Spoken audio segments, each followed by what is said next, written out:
Hunt and Hill. Hunt Palmer, Jeremy Hill, holding down the middle of the day. Live from the Mercedes-Benz of Baton Rouge studios. It's Hunt and Hill. Now on 104.5 ESPN Baton Rouge. Welcome in, Hunt and Hill on a Tuesday for the Mercedes-Benz of Baton Rouge studio downtown in the capital city. I am Hunt Palmer, he is Hill, Jeremy Hill, Casey Gaines, and Taylor Sharp back there on the ones and twos. It is March. We had our first crazy buzzer beater last night, an unbelievable game, Tennessee-Chattanooga, moving on to the tournament on a 30-foot heave at the Horn. Kind of the indication that conference tournaments week is upon us.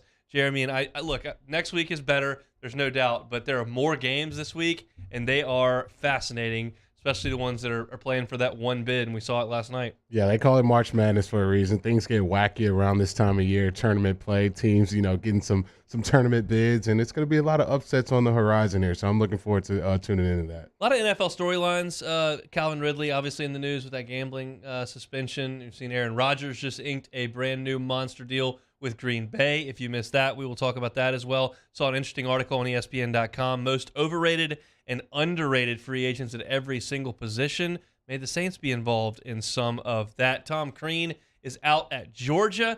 I want to talk about where the Georgia job ranks in the SEC now that it is open, and some others that may come open in the next week and a half or so. And also we'll end it with take it or leave it. All conference teams coming up in the next segment. But I want to start with LSU and where they sit today as the brackets continue to move online with bracketologies. Of course, we always go to Joe Lunardi and Jerry Palm. They're the two most well-known bracketologists. The Bracket Matrix, I find, is a pretty interesting tool as well. It aggregates a number of brackets and basically averages your seed out, tells you where you are. So I'll let you know where LSU is and then some rooting interests that we may have here over the next few days. So, Bracket Matrix, which aggregates everything, says LSU is the best 6 seed. That checks out when you go to Jerry Palm, and he's got LSU on the 5 line, and you go to Joe Lunardi, and he has LSU on the 6 line. Obviously, we understand the significance of those 3 numbers. If you're on the 7 line, you would play an 11 in the first round, and then you would play a 2. On the 6 line, play a 10, and then a 3. On the 5 line, you would play a 12 and then a 4, if you're talking about if seeds were to hold. So, for right now, everyone is in consensus agreement that LSU is not in significant danger of falling to the dreaded 8-9 game. Now, we thought that last year, and it ended up that LSU did drop back to the 8 seed, and they had to play Michigan in the second round, and second half got away from the Tigers in that one. But the consensus is they're around a 5 or a 6. Does that sound right to you? Yeah, I think so with the win over Alabama. I think you definitely put yourself there. I think you find a way to lose to Arkansas and Alabama in the same week. I think now you're probably looking at, probably 8. Some people may say 7, but I'm thinking 8 or 9, and that just makes your work a lot more cut out for you than what you would really want going into the NCAA tournament. I think now you feel like you're in a favorable matchup in round 1. Obviously, if upsets happen, we've seen wacky things happen. Who knows what can happen in round 2, but now you feel a lot better about yourself going into that opening round of the NCAA tournament. So, for the point of this exercise, if LSU's on the 5 line, I would like them to stay there. Clearly, you want to be the best seed you possibly can. You don't necessarily have to worry about falling back to 7. And so Jerry Palm's got LSU on the 5 line. If you're on the 6 line, like Bracket Matrix and Joe Lunardi think, your danger of falling to the 7 and facing a 2 is more significant, and statistically speaking, your odds go drastically down to reach the Sweet 16 once you reach the 7 line and have to play a 2 in the second round. So, for the point of this exercise, I'm going to give you Joe Lunardi's 6 seeds, 4 of them clearly, and 7 seeds, 4 of them clearly, and just see how close LSU might be to the 7 line. Now, my podcast earlier this morning, I got pretty numbers intensive. That doesn't play on the radio, so we're going to keep this a little more general and conversational. But here's what LSU's resume is right this very second. They're 21-10 on the year. Quadrant 1, you're 6-7. 6 wins, 7 losses. Quadrant 2, you are 4-2, very solid. Quadrant 3, 6-1, pretty clean other than the Ole Miss game. Quadrant 4, 5-0. So, as we've known, pretty good up front and nothing really of concern on the back. Your net is 16 as we enter today. Strength of schedule is 17th in the country. Now, for me personally, which doesn't mean anything when you start talking about what the committee's going to do, but my personal opinion is I'm going to weight the games that you win as opposed to how many you win or how many you lose. I think it's important to beat people. I will kind of brush aside other losses if you show you can play with the big boys. I would prefer, personally, Alabama's resume to someone like Colorado State, who's 23-4. Because Colorado State is 7-0 against Quad 4. They're 4-1 against Quad 3, but Alabama's beaten Goliaths. I like that. That's how I personally approach it.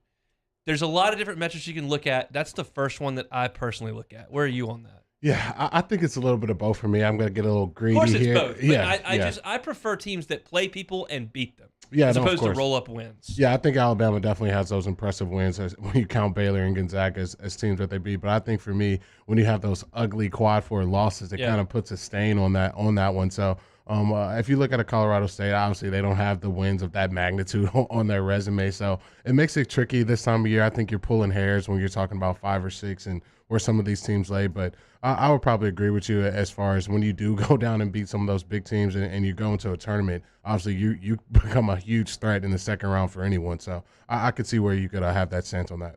So now let's compare LSU, all in Lenardi's 6 seeds, which LSU has won, and all of Lenardi's 7 seeds. I'll start the discussion by saying this. I can't come up with a very, very strong argument for any of these 8 teams, either any of these 8 teams over the other 7. That's how tight this bunch is. And so I think it's important to realize that when, Palm's got him on the 5 line, Lenardi's got him at 6, I can see you falling back because I think these are so close. But I'll tell you this. Of these 8 teams, all of Lenardi's 6s and 7s, LSU has the most Quadrant 1 wins. They are tied with Marquette. Both have 6. So that's a good start. LSU's net is the second highest of the 8 teams at 16. LSU's strength of schedule is also the second highest. So when you group these 8 teams together that form the 6 and 7 line, you have the most Quad 1 wins, the second highest net, and the second best strength of schedule. Now, there are teams that have better winning percentages against Quad 1. Colorado State, for example, is 5-2. USC is 5-3. You're 6-7.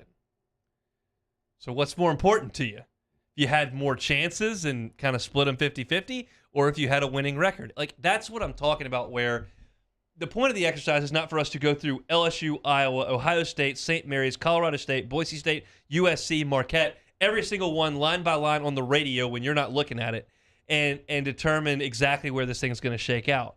Point being, I think we can agree with Palm and Lenardi that there's reason to believe that LSU should be towards the top, but I could also spin this argument on his head and say, hey, by the way, you have the most Quad 1 losses.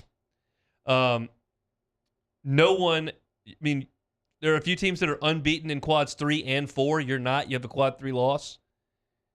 And some people say the net doesn't matter because it's only a metric for your opponents to rate you as opposed to you to the committee. So any of those numbers, not necessarily LSU's, but stick out. You looking straight at Quad 1, you looking towards the back end, strength of schedule matter. It's an interesting bucket of numbers that I feel like you can just pick whatever you want and come up with it. Yeah, I think it really depends on where the committee stands and what they really value high. I know for college football, they're valuing, who you're beating. We saw Cincinnati get in there just from that one win over Notre Dame. Maybe there's some people who view like that. They're going to value those Quad 1 wins, higher than, having those Quad 4 losses where, you might get penalized more. So I think it really goes to them. I think right now when you're looking at the teams who are at 5 and 6 and 6 and 7, it's really crowded up. You're pulling hairs at that point. So I think for me, going into the tournament, a lot of these teams can really help themselves. If some of these teams are one and done, then you could probably see them slide down, whether you're LSU and you can go into the SEC tournament, win a couple games. I think that can kind of pencil you in for a 5 seed rather than, being up for grabs and kind of being in the bunch with everyone else. And that's the next point to this discussion is what's most important this week? Okay, first of all, you got to win your first game. You have to beat Missouri or Ole Miss. Those losses would be very, very bad for your cause. So that's the most important thing. Now, there are teams that you've already played that may shift quadrants based on how they perform this week. One of them is done, and I think they're going to be safe, but it's worth monitoring. I'll do it for you and tell you every day on the show. But Belmont's done. They lost in the semifinals of their conference tournament to Morehead State. That's a team you played at home. To keep them in quad 2, they need to be in the top 70. Sorry, they need to be in top 75. They are 70. I don't think without playing, they're going to drop 6 spots because everybody around them is going to lose. That's a point I made yesterday is that almost everyone loses this week. Very few don't. So I think Belmont is good in quad 2. Now here's an interesting one, and it's one that's going to be very easy to keep track of. Bama at home is a quad 1 win for you right now, but it's got to stay in the top 30, and they're 27th. They stubbed their toe on Thursday. They may drop out of quad 1, but you're kind of competing with them for a spot. They're on that 5-6 line as well because they've dropped so many games to go with their big wins. The question is, do you pull for Bama to keep them in quad 1, or do you pull against them to try to jump them in the seeding? I think you got to handle business. I think you got to try to win as many games as possible. Whatever happens to Alabama in the meantime, it happens to them. I don't think you want to be cheering them on, getting them hot, running into the tournament. I think for LSU, they can win 2 or 3 games, maybe get hot. You never know. They played – some of these teams extremely close. So I think for LSU, you got to handle business. One more. This one is tonight, the only one that's tonight. There are a few more tomorrow that we'll get to, but there's one more tonight that we can keep an eye on for LSU that I think matters. Penn State right now is number 93 in the net. You beat them at a neutral site. That is quad 2 up to 100. So there's 7 spots safe. They play Minnesota tonight, who stinks. Penn State cannot lose to Minnesota tonight. If they do, they might fall out of the top 100. That would drop them into quad 3. We need to keep Penn State in quad 2. I think if they can beat Minnesota, they'll be okay with their next loss. But that's the one tonight. So if you're an LSU basketball fan, you're grinding the bracket, Penn State got to beat Minnesota tonight. And that's your initial look at where we are here in the bracket. I'm excited about this next exercise. I don't even know because I didn't want to see anything. Who released the All-SEC team? Is it coaches, media? I think USA Today right now. So that's the coaches, I think. Yeah, that's the coaches, so far. So they released that. I saw on Twitter that they had done it, but I didn't look into it. So without going to any stats or anything, I just tried to compile who I think the team should be, and I will start to guess those in the next segment. That's next on Hunt and Hill. Hunt Palmer and Jeremy Hill. It's Hunt and Hill. Brake Medics, brake repair anywhere. You can find them at brakemedics.com. Look, sometimes Saturdays are tough.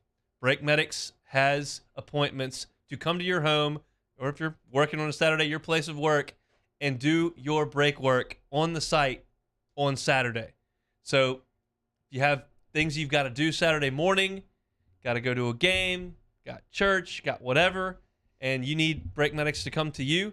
They can do it on a Saturday. They take appointments up to 6 o'clock. It's not necessarily always the case for auto repair shops. Also, they've got financing options for you. If you don't feel like that's something you can afford right now, they got 0 down. Give them a call. Go to brakemedics.com. They will work with you. That's the convenience of Brake Medics. They'll come to you. They'll help you out with financing. They've got some Saturday appointments for flexibility. It's as convenient a brake service operation as you will find in the Baton Rouge area. Yeah, all you got to do is go to brakemedics.com for your free quote today. You log into their website, you look for the make, year, model of your vehicle, and whatever brake symptoms your vehicle may be dealing with at the time, they'll have all those options right there on the website for you. Put your name, email, and phone number, and brakemedics.com will get back to you with a free quote today. You know they're in the Baton Rouge listening area. Across the river over there, Bruley, Plaquemine, all that. Got you covered. All the way to Hammond, all the way to the North Shore. If you're listening to us, Brake Medics is your stop shop for brake work. Brake Medics, brakemedics.com. We make house calls. In times of need, get a full list of phone numbers, websites, and other important emergency information on the Demco Stormwatch page at 1045ESPN.com.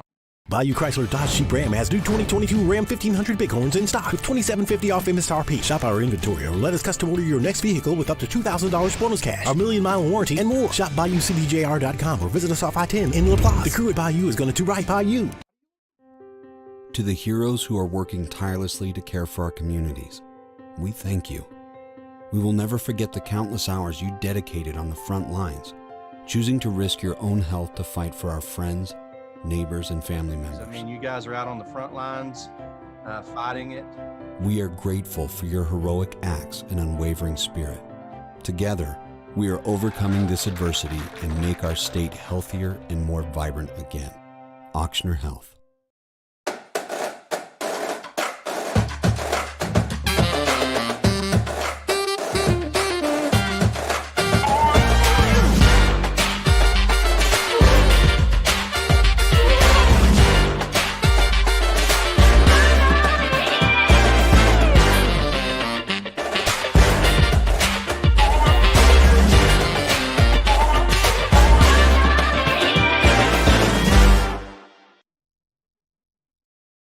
At All-Star Toyota, you get it all. If you're in the market for an all-new Toyota vehicle, come see our friendly and knowledgeable sales team at All-Star Toyota. Located in Baton Rouge at the corner of Airline and Goodwood, we've been serving our community since 2005 by offering a large selection of new Toyota cars, trucks, and SUVs. Get behind the wheel of your dream car and take a test drive at All-Star Toyota today. And this year, 2022, it's time to finally treat yourself. Bring your boat to the next level with front-to-back boat service. You want the latest and greatest marine technology? You want to go to the place that has not one, but two NMEA-certified techs. Family-owned and operated by the Sherman family for 30 years, front-to-back is the answer in Baton Rouge for all of your custom boat needs. So head to fronttobackboatservice.com or find them on Facebook, Front to Back Boat Service. Gulf Coast Bank and Trust is giving our customers the power to bank anywhere, anytime during this challenging event. And we're right there with you. Our mobile banking app is a smart way to manage your money and time. Gulf Coast Bank and Trust, the bank that cares about you. There it is, the extra mile, on the border of expected and extraordinary, for those willing to go further, like vans customized for work or play, with safety and tech to keep you connected. Supported by a 5-star sales, service, and finance team. And backed by the 1-star you know. So go the extra mile. It's never crowded, because so few have what it takes to go there. Edition of Game Time presented by Bet Rivers, live from Mike Anderson's on Lee, just off of Nicholson, the original Mike Anderson, 6 to 8 p.m. It's Game Time presented by Bet Rivers on 104.5 ESPN Baton Rouge.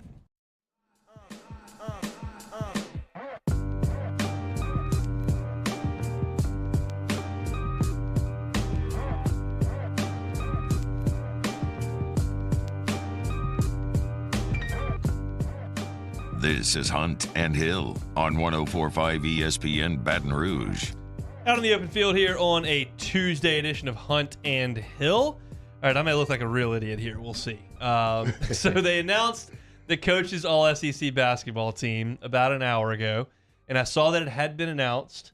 And I wonder if I can guess it. And I thought, maybe I'll try to guess it live on the air. So I made a point not to go to the stat pages to get the entire list of players because that would give me – I just thought if I could do it off the top of my head, we'll see. So I've got my list of a number of players here that I think would qualify. My question to you is, we have first team, second team? Yes. How many players are on the first team? 5. Okay, so they've done it like a real basketball team. We don't have like 7 on the first team or whatever. Okay. No. So I believe on the first team – I feel comfortable in saying that J.D. Note is on the first team as a guard. Ding, ding. All right, we're good. That's one in. On the first team, I think Scottie Pippen is a guard. Ding, ding. All right, we're good there. We're 2 for 2. I will go to the post. I have no problem saying that Oscar Tshiebwe is qualified. Ding, ding. There are a lot of good posts. I'm going to go ahead and go a little out on a limb here and say that Tari Eason is on the first team. Oh, no! There you are incorrect on that one, my brother. Oh, my God. All right, well, we got work to do. All Want right, to do that's one more guess, miss. or want me to tell you what the other No, I'm story was? I'm gonna go 2 more guess. So I've got 2 more posts here. I'm looking at a bunch. Okay, I'm gonna go. Jalen Williams is on the first team. Oh, wrong. What? Okay, wrong. So I missed. I got 3 out of 5. I'm comfortable saying the other 2 are gonna be Walker Kessler Ding, ding. and Jabari Smith. Ding ding. Okay. Well, that wasn't great, but I got 5 out of 7. So, do they have a second team now? Yes. So, second team. Eason and Jalen Williams are going to be on the second team. One of those are correct. What? One of those are correct. This second team is a little wacky for me. Which but hey, one is this which this one's what they correct did. on the second team? Tari Eason is on the second team. Jalen Williams is not second team all league? No, he's not. As a baller. All right. Well, then I'm a clown. All right. Second team guards. Give me Jaden Shackelford. Ding ding. All right. And then I got one more. I'm down to 2. Oh, no, there's 4 guys, so I'm going to have to guess really hard.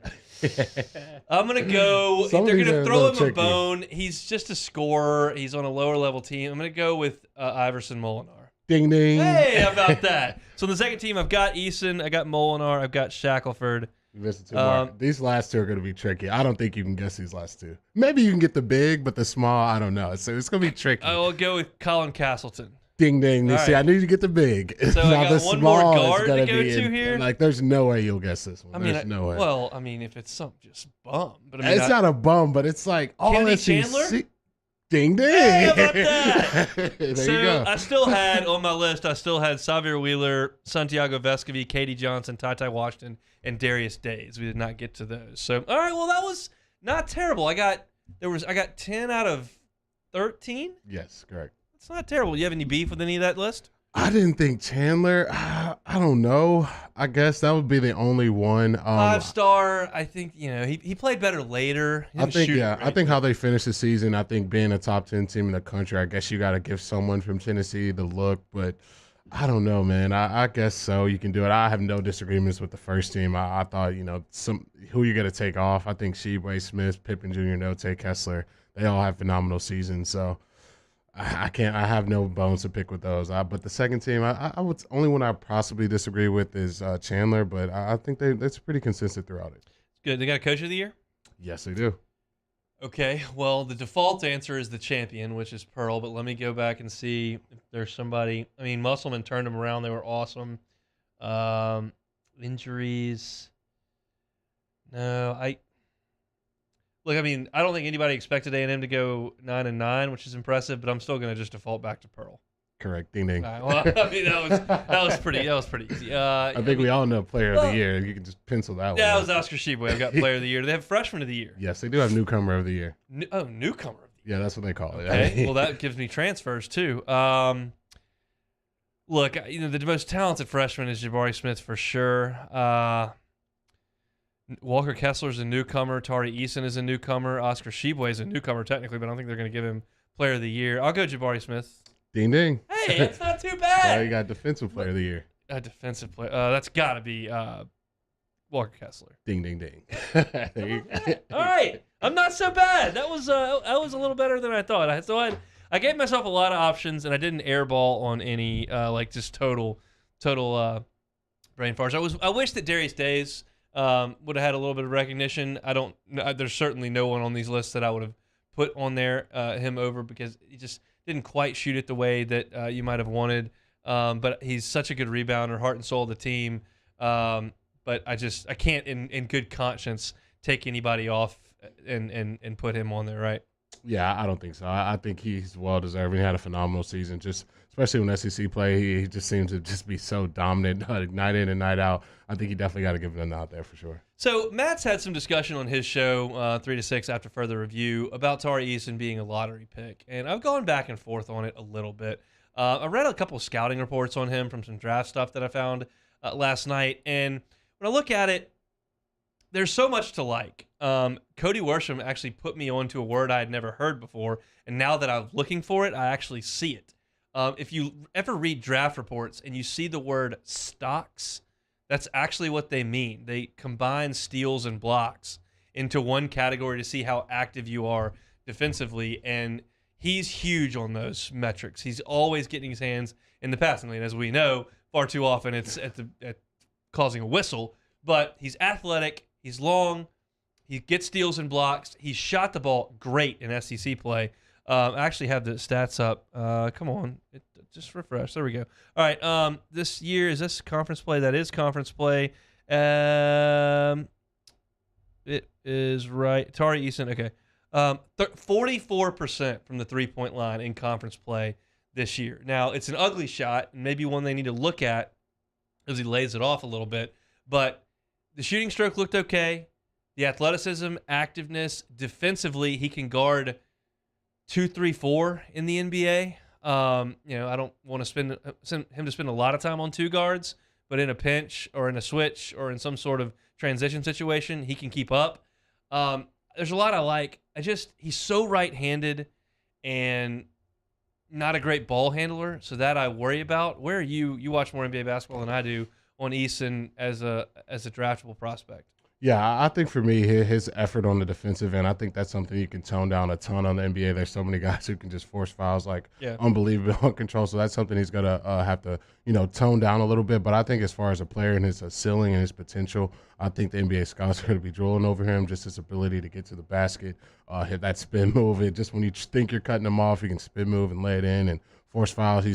I think he's a above average free throw shooter. We've seen him knock down, 90% in some games, and obviously how active he is defensively, being able to block shots and play the passing lane. So they're going to work on his jump shot, get him, if he can become that 3-and-D guy, especially with his ability to drive the basketball, not only really cooking with something, but I definitely can see him probably being done with college basketball to this point. He's done enough to me to become a player at the next level.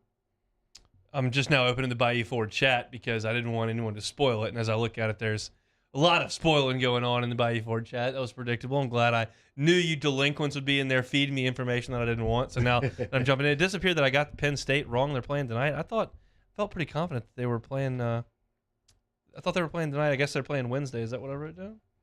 Yeah, I thought they were playing tonight. Oh, well, maybe it's tomorrow. So maybe there are no games that you need to worry about tonight when you're talking about LSU. My bad on that one. I was running through a lot of different games for 12 different teams, and that one, obviously, I just screwed up. But that's all right. It's going to happen from time to time on this show. We'll just keep the hits on rolling. Still a lot to get to over the next hour and a half here on Hunt and Hill. When we come back, ESPN.com wrote an interesting piece, NFL free agency, most overrated and underrated player at every position. We'll get Jeremy's thoughts on it, who the Saints may be in on there. A couple of quarterbacks. One name we hadn't talked about for 1 second on this show.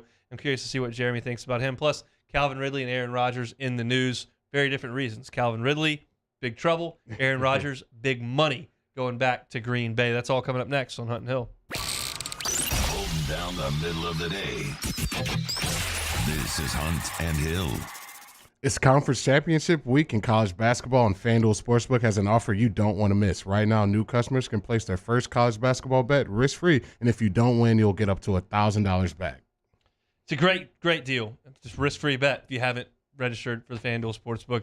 All you got to do is hit the NCAA basketball tab, and every single game up for the night is right there in front of you. And they've got both lines. They've got the total, and you can bet them. And then when the games go live, you can live bet. They stay right there, and the odds change as the game moves forward. It's a really, really fun way to watch conference tournament action. It's hard to keep focus on everything that's going on. There's a million games. FanDuel can lock you in on one. It's a great time to download the FanDuel Sportsbook app because March Madness for real. Coming up next week, you're going to want to have FanDuel locked in on that phone. So download the FanDuel Sportsbook app today and sign up with the promo code 1045ESPN. Get that first bet risk-free up to $1,000. That is promo code 1045ESPN. You must be 21 and present in Louisiana. First online real money wager only. Refund issued as a non-withdrawable site credit that expires in 14 days. Restrictions apply. See terms at sportsbook.fanduel.com. If you or someone you know has a gambling problem and wants help, call 1-877-770-STOP. Our listeners fire off their opinions on the jimsfirearms.net hotline at 499-1045. Keep listening for your next chance to shoot us your thoughts with the jimsfirearms.net hotline on 1045 ESPN Baton Rouge. At All Star Toyota, you get it all. If you're in the market for an all-new Toyota vehicle, come see our friendly and knowledgeable sales team at All Star Toyota. Located in Baton Rouge at the corner of Airline and Goodwood, we've been serving our community since 2005 by offering a large selection of new Toyota cars, trucks, and SUVs. Get behind the wheel of your dream car and take a test drive at All Star Toyota today.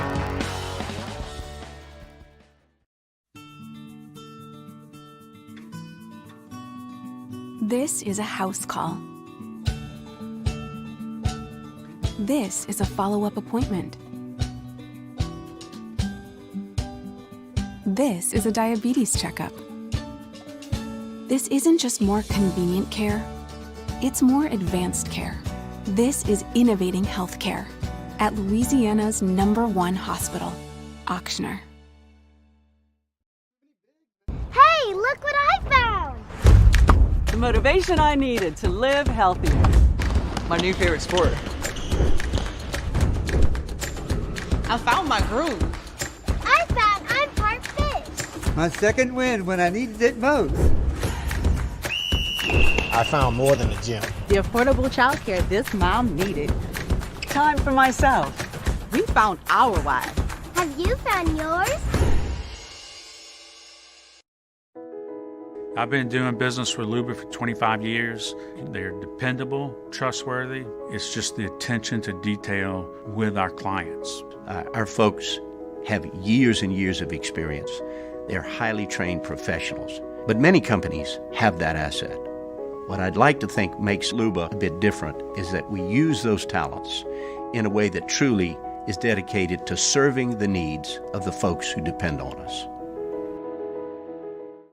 Are you a licensed contractor? There's lots of good contractors in Louisiana doing work the right way, but unfortunately, too many unlicensed contractors are working outside the licensing requirements. Working as a contractor in Louisiana requires a license for the company doing the work. The Louisiana State Licensing Board for Contractors wants to help you get licensed to allow you to conduct work legally. It's not difficult to get the license. We can help you. Go to lacontractor.org for more information.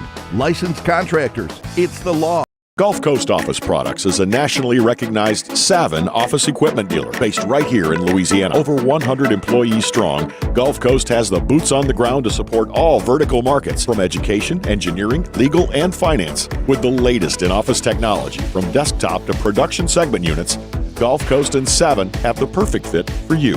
Call 225-756-2644. That's 756-2644 for Gulf Coast Office Products.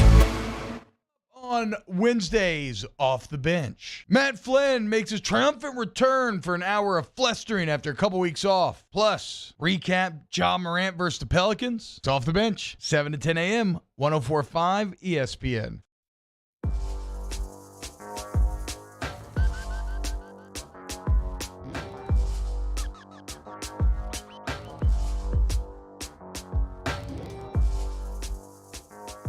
Hunt and Hill, 104.5 ESPN Baton Rouge. Free agency cranking up in the National Football League. Talk about Aaron Rodgers in the next segment. He has inked a deal to head on back to Green Bay.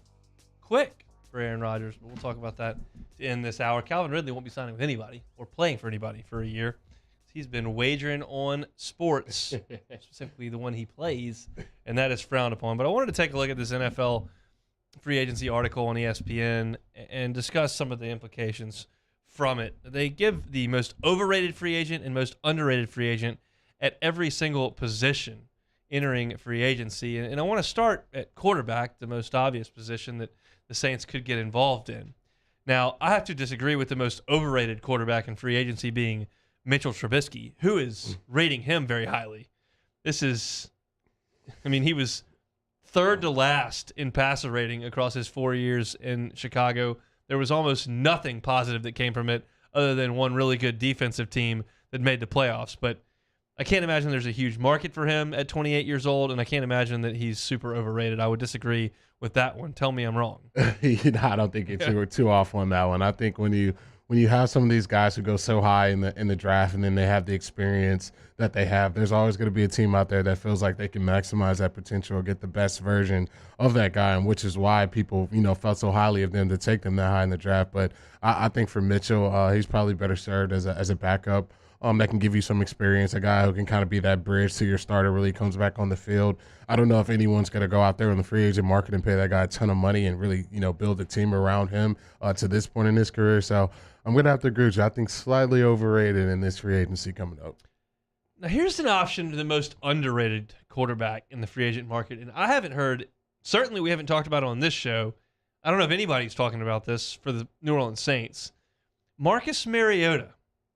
He's 28 years old, played in just one game in the last 2 years in Vegas, week 15 of 2020. He's actually pretty good that game, but he's basically been down for 2 years. We know he's a pretty good athlete. We know he's best in the play action game. We also know he got a chance to be the guy in Tennessee, and it was an uneven effort. Are you of the mind that the New Orleans Saints should look into the most underrated free agent quarterback out there, Marcus Mariota? Most underrated. Man, I don't know. I don't think so. I think I like the ceiling of Jameis better. I just like guys who can just pass it accurately from the pocket, a little more consistent. I know his factor in the run game and his ability to use his legs, especially with the RPOs just kind of taking over football at every level. I'm sure there's going to be some coordinators who want to put him in that factor, but I'm going to have to pass up on Mariota, especially for the Saints. I think there's some better options out there for him. It'll be our Citizens Bank poll question of the day. Saints fans, do you have any interest in bringing Marcus Mariota into the quarterback room for the 2022 NFL season? As we kind of roll through, I'll get your thoughts on the running backs that they've highlighted here, being that that's your area of expertise. Most overrated, they say, is 29-year-old Melvin Gordon III. Projected to receive the second most guaranteed money at the running back spot in free agency. He's last in receiving since 2018 among running backs. Your thoughts on him? I think if you're a team that likes to run the football, I think he that's what he does best. Obviously, this is a passing league, and everyone loves the backs who can be every down backs, and those are the guys who probably never hit the free agent market. So unless you're a team who really intends on running the ball heavily on first and second down, I think it wouldn't be a bad investment on him because he's really a good runner. That's what he does best. But as far as just being that every down guy, bell cow, passing game, run game, everything, I don't know if anyone's going to spend over $4 or $5 million on a guy like that really only plays first and second down. You talked about him just going over 1,500 career carries. That's kind of a threshold that a lot of GMs don't like to get up close to. We'll see what the thought is on Melvin Gordon. Most underrated, Raheem Mostert, former 49ers back who had a season-ending injury in week 1 of last year. Injuries have been a concern for him, but he's been pretty productive in San Francisco. Man, he's explosive. That's the first thing you do. I know he's had his share of injuries that really hasn't allowed him to play to his full potential, but man, that dude can hit his head on the goalpost from anywhere on the field.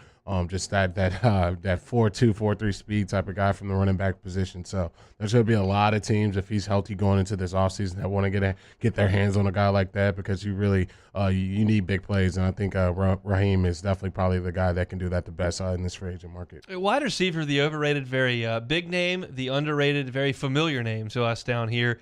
Most overrated wide receiver free agent, Marquez Valdez-Scantling. We know the Saints had a lot of issues with weapons last year. You hope Michael Thomas comes back healthy, but is Valdez-Scantling somebody you give a look to? Yeah, I think it's going to rub a lot of people the wrong way. I think that's why you're getting a little bit of the overrated with him. It's the drops, and he's had some prime drops and some prime situations.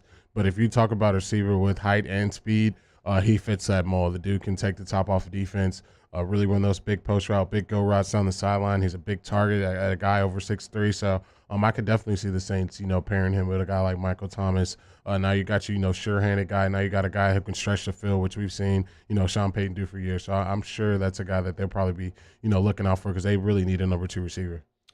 Get a guy you're a little bit familiar with here on the most underrated wide receiver on the market, Russell Gage, 26 entering the 2022 season. I'd love it if the Saints gave him a look. Yeah, he's a phenomenal athlete, and I think us Tiger fans seeing this guy jump over his share of people to know just what type of athlete this kid is, and obviously Matt Ryan been on the back end of his career, and after that MVP Super Bowl season, he really hasn't, to me, played to that level again, and Russell's kind of been there and have been through those battles with him in his decline of play. So I think for him getting to a situation where there's a young, maybe ascending quarterback who can really stretch the ball down the field and really give him opportunities, I would love to see them get that opportunity. And I believe in Russell. I think going into this free agency, he's going to make himself a nice little chunk of change, and I'm excited to see where he lands. Who's going to be the last remaining redemptorous wolf in the NFL?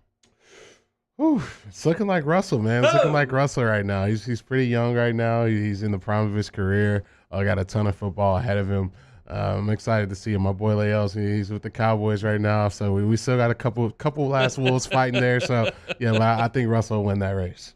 All right, one more name of note that I wanted to get to: the most overrated cornerback prospect entering free agency. They say Dante Jackson, who's entering his 26th-year season. So you would think in his prime, the speed's still very much an option for him, but PFF numbers have not been great the last 2 years. Yeah, I think I wouldn't go as far as overrated. I think for him, just being a guy with all that speed, a lot of times he trusted a little bit too much, and he finds himself in position where he's giving up some plays. But I think if you can get him in a defense with talent all around him, you can't coach that speed. You can't find that speed. There's going to be someone that's going to give him a little piece of change this offseason based just upon that. And I believe in him as a talent. So I wouldn't go as far as overrated, but I definitely see him being someone that teams are going to go after in free agency heavily. It's an ESPN.com article, Free Agency 2022, the most overrated, underrated at every position, included Marcus Mariota, Calais Campbell, and Randy Gregory, who they think they're both underrated. Those are big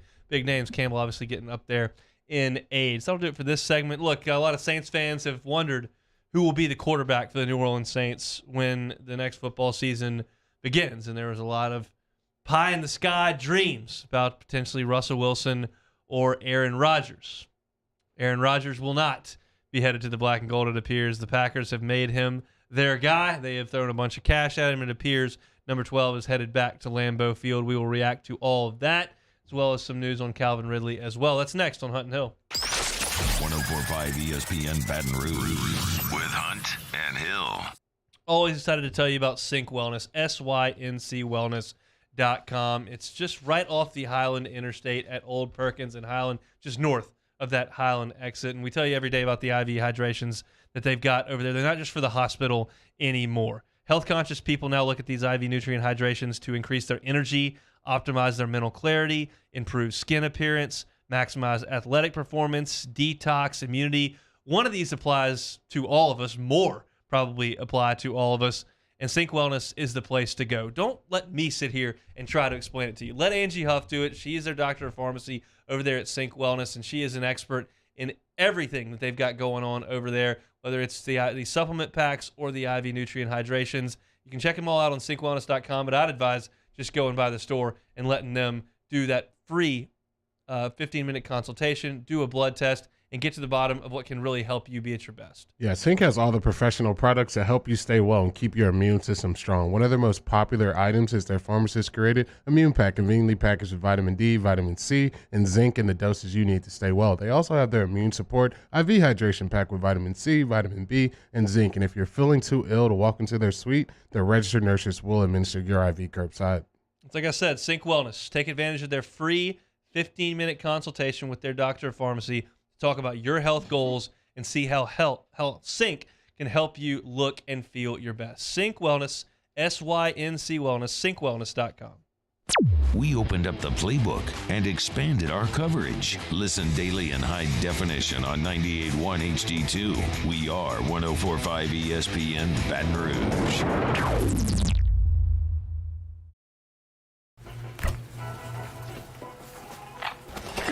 You know Miller Lite only has one more calorie, right? And more taste. Good choice.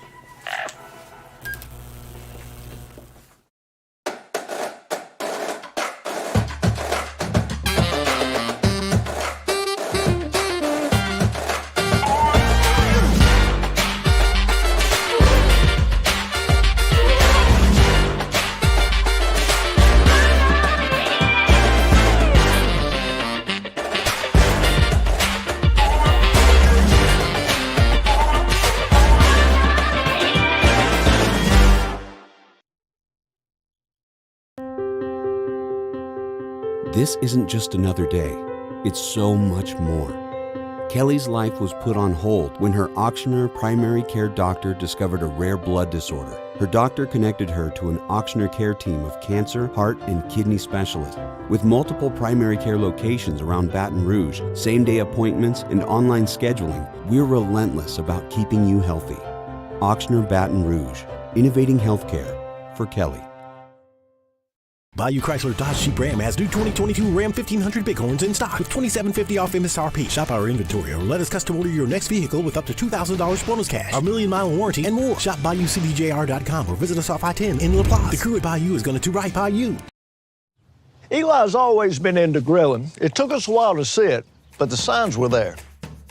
What are you doing, Eli? I knew grilling was my thing. I have been talking about it throughout my career. Happy with the results? I am. Got the new grill from barbecueguys.com. It performed great. My advice, as I always told my boys, do more of what you're born to do. Barbecue Guys, for those who were born to grill. You want cheese on your burger, Pops? I'll take a little cheese. ServiceMaster Elite create clean, disinfected work environments. As a local business, we take pride in serving the New Orleans and Baton Rouge areas. Our cleaning protocols follow CDC and OSHA standards for healthcare settings, offices, senior living, restaurants, and industrial plants. Contact ServiceMaster Elite to get your operation ready for reopening with germ disinfection cleaning. ServiceMaster Elite, the trusted choice in professional cleaning since 1996. At All-Star Toyota, you get it all. If you're in the market for an all-new Toyota vehicle, come see our friendly and knowledgeable sales team at All-Star Toyota.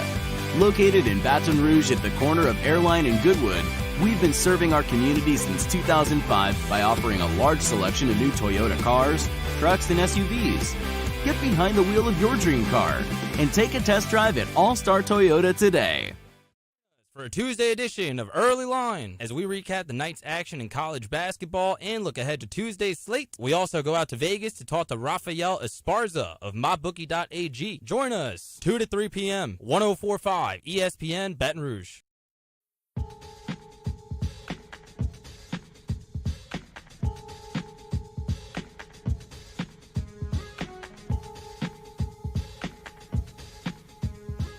This is Hunt and Hill on 104.5 ESPN Baton Rouge. Biggest news of the day in sports. Aaron Rodgers reportedly headed back to the Green Bay Packers. They will lower the salary cap figure for the 2022 season, extend that contract into his 40s. He is 38 years old, four-time MVP, and still playing some damn good football up there for the Packers. I know we've talked about this a number of times where we thought he might end up. I was, confidence stupid because I don't know anything, but I just had always predicted that he would end up in Denver, and you had predicted that he would not be back in Green Bay. It appears that he will be. Your thoughts on that? Yeah, I thought for Green Bay, it's probably their best course of action, especially you got a quarterback that's coming off back-to-back MVPs. It's really rare you see teams get rid of their back-to-back MVP winners. Obviously not the success that they would love to have in the playoffs, but I think for them this is probably their best move. It gives them their best opportunity to win a championship right now. I know they haven't done that. They've wanted to do that. They've tried to do that. But you got a quarterback that's winning back-to-back MVPs. I don't think you can move on from that guy. You got to keep rolling that out. And maybe if things go left, you try to trade him in the offseason next year. But I think for Green Bay, you got to keep Rodgers. It appears there's some sort of a Tom Brady-ish thing going on here where he's going to take a pretty significant cap number this year. However, they're going to get him the rest of that money, or if they are, remains to be seen. But he wants them to surround him with some people. I think last year there was obviously a stipulation that, hey, you want me to be the quarterback here, Devontae Adams is going to be here, and he's going to be happy. And so they got that done, and that was the most important thing to him. We'll see what they can do with the offensive front here moving forward and what they can do with that defense. But I agree with you totally that it's the best course of action for the Packers if they want to win a Super Bowl. I just don't think that you're a realistic Super Bowl contender next year if you trot Jordan Love out there. Now, I don't know what this means for Jordan Love. I'll get your thoughts on that, but I totally agree that Aaron Rodgers with the Packers gives them the best shot to win the Super Bowl. We'll see what the contract looks like. We'll see what they're able to do cap-wise to add some talent around there. The other piece to this thing is that division is atrocious. The Bears continue to go nowhere. The Vikings' talent is eroding on that roster at times. It's getting a little bit older. Cousins certainly isn't getting any younger. And then, what do you think you got in the Lions? Basically nothing. So it's a fairly, doable at the very least, easy at the most extreme walk into the playoffs. Yeah, it's an easy route for them. I think they use the word easy. I try to stay away from it, but it's an easy route. That's for them what it is. It's about quarterback play, and you got the best quarterback in that division, hands down, bar none. You look at Aaron Rodgers, a back-to-back MVP winner. Then you look over to Detroit, they're trading their quarterback away. You look over to Minnesota, they're having issues with Kirk Cousins. He's going back and forth with the organization. They got a new head coach. So I think for the Packers, they're probably the best team in that division right now. Especially when you pair that with Aaron Rodgers, and I think they got to get Devontae Adams back. I think that's their next course of action. Finding a way to get Devontae Adams back on that football team, they can do that, then they're good to go. I'm reading this and making sure I'm in the right place, and I am. I don't see any way I got a blue check mark. I got everything. Are you aware of this trade? Wait, say it again? Are you aware of this trade that just happened? No. Quarterbacks? All right, I get to break news with Jeremy Hill, folks. Okay. Adam Schefter reports blockbuster. After weeks of negotiations in one of the largest trades in NFL history, the Seattle Seahawks and the Denver Broncos have agreed to terms for a deal involving Super Bowl winning quarterback Russell Wilson, sources tell ESPN. So Russell gets out. The Seahawks are in a full-blown rebuild. I'm sure they're going to get a lot of draft capital there. I can't imagine Pete Carroll wants to stick around for much of that, so I'd like that he'd be looking around. But what does this mean for the Broncos and Russell Wilson? The Broncos just got a world of a lot better. I know my boy Taylor Sharp is a beast now. My boy Taylor Sharp just loves him some Russell Wilson, his favorite quarterback in the league. But I think for Denver, they got some young receivers, a young tight end. They got talent over there. And I think for Russell, a fresh start is what he's wanted. I don't know if this is the best O-line he's going to play behind. I know that's kind of a thing that he's kind of been, making his, case for the team to, help me out with the offensive line here. I don't know if Denver's going to bring that. I do like their weapons, though, as far as that goes. And I think they're a young ascending defense. So that division is super talented everywhere you look. A lot of quarterbacks in that division. It's going to be a lot of great football to watch next season. I think the Raiders are the worst team in that division. They made the playoffs last year. That's a huge deal, and obviously this does impact the New Orleans Saints. As you start to check boxes now, I don't know of a big fish remaining with Rodgers and Wilson off there that's going to excite anybody. Who am I missing there that you could bring in as a veteran? I mean, I think the Falcons are going to be dealing Matt Ryan over to you. Not that he's quite on that level, but it's certainly a proven quarterback in the league. Who am I missing? I can't think of it. Unless Deshaun Watson's on your radar, which it's not for me. So, yeah, it's thin. I think that's what we've been talking about with the Saints this whole time. Realistic options. We never thought they were in the market for Rodgers and Russell Wilson. We didn't think that either. And we saw both those guys, those decisions be made fairly quickly with both of those guys. And now it's kind of looking like, the guy we started back-to-back seasons with, the boy, famous Jameis, man. This looks like that's what it's pointing to. Maybe the Saints are still, hold him in that high regard that they did these past 2 off seasons. That's probably looking like the most realistic option. And you agree with me the Seahawks are tearing this whole thing down, right? Yeah, it's looking that way. They've given up so many picks. They're getting those picks back that they gave away for Jamal Adams. Now you're getting some of those picks back. You got to have to find a quarterback now. I think for them that's going to be the first order of business. It's tough now. I don't know if Pete Carroll is going to just turn down making $17 million. That's the one tricky part about that. He is the second highest paid coach in the NFL, so I don't know if he's just going to walk away from that. So I think he's got to run it back again at least this season. Maybe they can make some noise with a quarterback. I think they're probably going to draft one. You're going to see Seattle pull a quarterback pretty quick in this draft. $17 million is $17 million. But Pete Carroll is 70. And he handled last year not poorly in that he treated people poorly or was terrible to me. He admitted, I'm not good at losing like this. Like I'm not used to it. And I'm not very good at figuring it out. So when you start to look at, how much money he's made in his coaching career and whether or not you want to stick it out for another year at 70,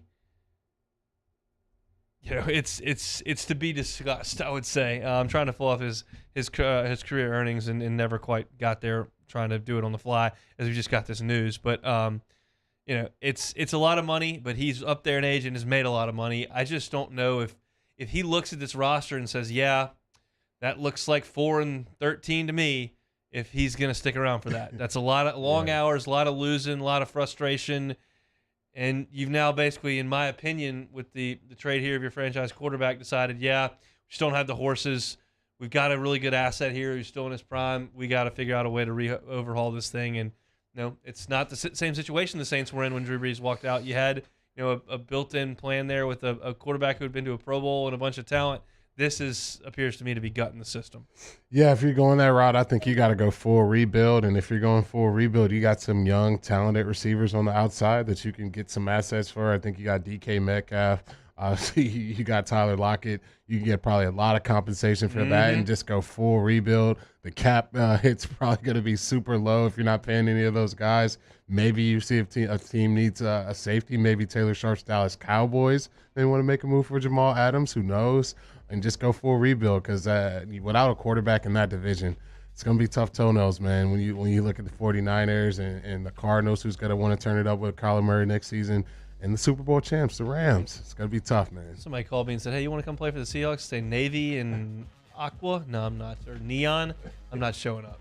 There's a job opening in the SEC in basketball. We'll talk about that to kick off hour number 2 next. Bonus cash. All new Bayou Ford vehicles come with a 1 million mile warranty. And right now, get $1,000 bonus cash plus 0.9% APR for 60 months on new 2021 Ford F-150. The crew at Bayou Ford is going to do right by you. Follow us on Twitter at 1045ESPN to cast your vote in the Citizens Bank and Trust poll of the day. Vote daily inside Off the Bench, Hunt and Hill, The Early Line. And after further review, Citizens Bank and Trust brings you the poll of the day via Twitter at 1045ESPN. During these challenging times, we know your healthcare needs don't stop. Cancer, accidents, injuries, and heart disease are relentless. So we are relentlessly innovating to keep you safe, both virtually and in person, connecting you with providers remotely, advancing clinical spaces, providing rapid and accurate testing, social distancing, and certified cleaning protocols. We are Auctioner, and we will not slow down. Auctioner Health, innovating healthcare.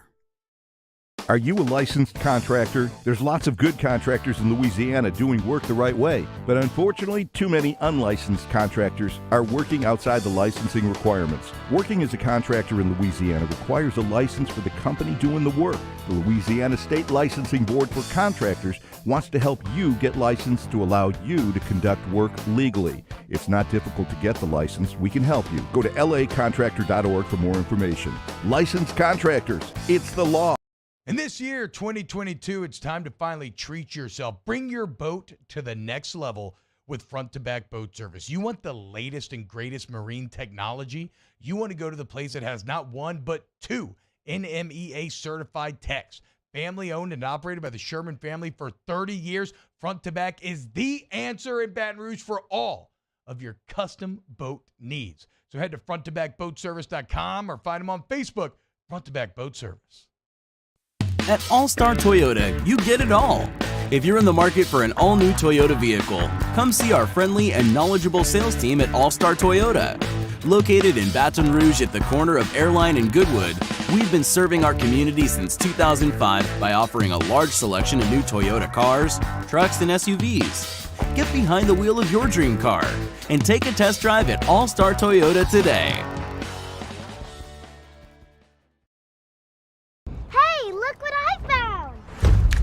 Motivation I needed to live healthier. My new favorite sport. I found my groove. I found I'm part fish. My second win when I needed it most. I found more than a gym. The affordable childcare this mom needed. Time for myself. We found our why. Have you found yours? I've been doing business with Luba for 25 years. They're dependable, trustworthy. It's just the attention to detail with our clients. Our folks have years and years of experience. They're highly trained professionals. But many companies have that asset. What I'd like to think makes Luba a bit different is that we use those talents in a way that truly is dedicated to serving the needs of the folks who depend on us. There it is, the extra mile, on the border of expected and extraordinary for those willing to go further, like vans customized for work or play, with safety and tech to keep you connected, supported by a 5-star sales, service, and finance team, and backed by the 1-star you know. So go the extra mile. It's never crowded, because so few have what it takes to go there. Mercedes-Benz Vans.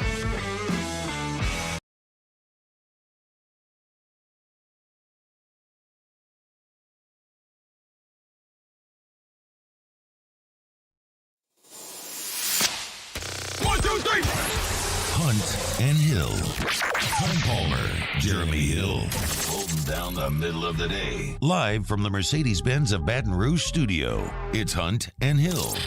Now on 104.5 ESPN Baton Rouge.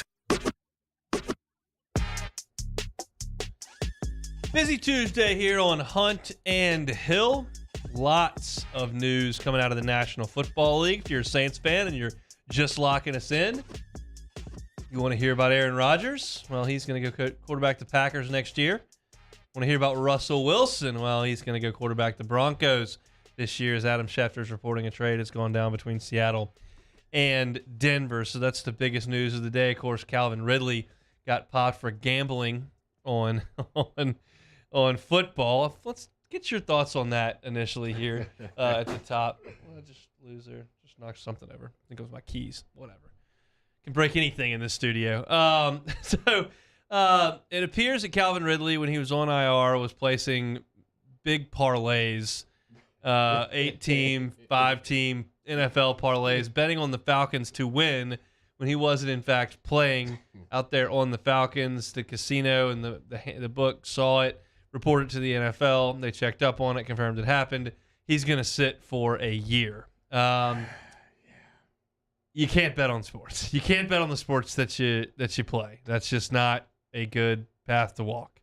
Never thought I'd say this and be this guy, but it looks like this day has come. This happens to fall under the category of the rules are the rules. You know, this is one of those cases. Obviously, it sucks. We all know the NFL's partnership with all these sports betting apps, FanDuel. We can go on and on and on. They've taken over the country. It's becoming legalized everywhere. So, you know, the NFL, they're going to have their hand in that cookie jar, of course, making their revenue from that. Obviously, that revenue goes to players' contracts, so you can make that case. But I think for Calvin, knowing just, you know, I think if anyone's in just a small historian in sports, we know the Pete Rose stuff. We know just how frowned upon this is, especially from some of these leagues when players are betting on games, and it jeopardizes just the integrity of the game. And so anything like this that happens, obviously, it's very unfortunate. A guy that says, you know, he's betting only up to $1,500 on this, and now you're sacrificing $11 million worth of contract money for next season. It's just to me, it's just juice is not worth the squeeze in this one. And so, as unfortunate as it may be for Calvin, and he's an Alabama guy, I'm gonna have to go rules are the rules here. What are we doing? Look, a lot of people are drawing comparisons to a lot of different things off the field that have happened and comparing suspensions and all that kind of stuff. That is a waste of time to me here. What we're talking about here is sports, not what goes on off the field. But in terms of strictly sports, if you lose the competitive, what's the word I'm looking for there? If you lose the competitive balance of the league, there it is, the competitive integrity of the league, that's what I was looking for. You've lost the league. That's why the NBA went nuts on this Donaghy point shaving deal. It's why Pete Rose got what he got. It's why Shoeless Joe and the Black Sox got what they got. And it's why Calvin Ridley is getting a year off. I don't care if you're betting on the Falcons to win. The fact of the matter is, it's just as easy for you to do the same thing and bet on your team to lose, go out there and throw a game, and now we've lost everything. So, yes, every single domestic situation that has gone on where there have been arrests made or videos seen is far more significant than the Falcons wide receiver going to the window and throwing some cash down. No one is arguing otherwise. But the fact of the matter is that you've got an institution here in the NFL that if it's determined we've got guys out there who are losing on purpose, we've lost everything. I mean, the league ceases to exist. Yeah, no, I totally agree with that. There's already a fair share of people that already think it's rigged and already think people are point shaving and already think these things are going on. The last thing you need is that confirmation. Well, hey, I knew this was going on, and look, this guy's betting on the game and he's cheating and shaving points. So it's enough stuff going on in the NFL. They hate these things. Obviously, they're dealing with the concussion lawsuit that's still going on. There's so much stuff that's going on. They're going to put this fire out as quickly as possible to protect the shield. And unfortunately, I'm going to agree with them in this situation because you set a precedent that, you know what, it's okay. The players are betting. You know what, every player can bet on games. It's totally fine. And look, if you want to bet on your team to lose, that's fine too. It's just it's too slippery of a slope to go down. And I think for the NFL, they're going to nip it in the bud as soon as they can. All right. Let's change gears a little bit here, what I want to do in this segment. Tom Crean has been relieved of his duties as the Georgia head basketball coach tomorrow. Very likely his last game, as they will probably lose to Vanderbilt because that's what Georgia does, is lose a lot of games. And this was a huge name hire in line with the other huge name hires that have happened in the SEC's basketball arena over the last 5 or 8 years. When you talk about Ben Howland being brought in, who had been to multiple Final Fours at UCLA and had a good run at Pitt. You talk about Rick Barnes, who had been to a Final Four at Texas, coming in and had a great track record. Eric Musselman's been an NBA head coach, and they bring him in. You know what, John Calipari has been at Kentucky for a very long time. Buzz Williams, huge name that was brought into the league. That's been kind of the track record here, and some have been really good and some haven't worked out. And this one has not worked out. And what it got in my head to start thinking is, okay, how good a job is Georgia? And the SEC basketball jobs are very different than the SEC football jobs, where there's a pretty clear hierarchy in football. You've got your 6, before A&M and Missouri came in, your 6 blue bloods. In the East, you have Georgia and Tennessee and Florida. And in the West, you had Auburn, Alabama, and LSU. Texas A&M fits into that higher profile because of the resources they have, the state of Texas, all that. We all know that well and good. And those are the teams that have the opportunity to get to Atlanta and get to a national championship. They've done so. You've got Mississippi State's been once to Atlanta. Arkansas has been 2 or 3 times to Atlanta in the 30-plus years. So we know what the hierarchy is. Basketball's a little bit different. It's Kentucky, and then where do they fall? And so I've kind of put together a list that I've got as to how good these jobs are. You can agree or disagree, and I'll kind of lay out my reasons as to why. Certainly Kentucky is the best job in the league. Tradition-rich, lots of money, huge historic arena, great tradition. The whole thing, Kentucky is far and away number one. And I really struggled putting this list together and gave it some thought, and I'll see what you think.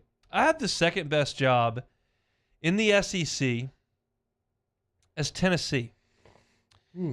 Huge arena, massively passionate fan base, 2 coaches that have coached top 10 teams in the last 3 that they've had. Conzo Martin's run wasn't quite as good, but Bruce Pearl really got it cooking there in Knoxville, and now Rick Barnes has had some really good teams as well. They won the SEC, or a share of it.